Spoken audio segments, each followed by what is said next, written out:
36 वर्षदेखि देश लुट्नेहरूमाथि धमाधम अनुसन्धान हुँदै राजनीतिलाई व्यवसाय बनाएका बेरोजगारहरूको उल्टो दिनगन्ती सुरु हो। दर्शकबिन, जडौरी कोट भिरेर चप्पल पड्काउँदै काठमाडौँ छिरेर नेपाली जनताको रगत र पसिना चुसेर किर्ना झैं ढाडिएका भ्रष्टहरूको जरो किलो उखेल्ने गरी बालेन सरकारले भ्रष्टाचारमाथि निर्मम अनुसन्धान अगाडि बढाएको छ।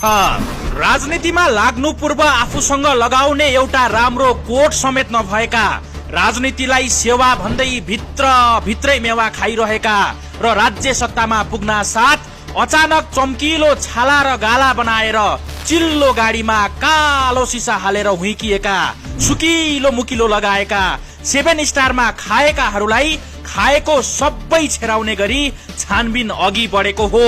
राजनीतिक दलको आडमा संगठित रूपमै राज्य दोहनद्वारा उत्पात मचाएका गिरोहलाई चिल्ले चल्ला टिपे जस्तै टपक्क टिप्दै कारागारमा जाक्ने गरी सम्पत्ति शुद्धिकरण अनुसन्धान आयोग सक्रिय बनेको छ।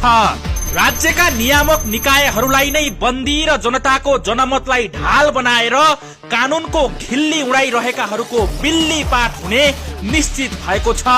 त्यसैले शक्तिलाई आफ्नो मुठ्ठीमा राखेर जनतालाई दास ठान्ने ती भ्रष्ट शासकहरू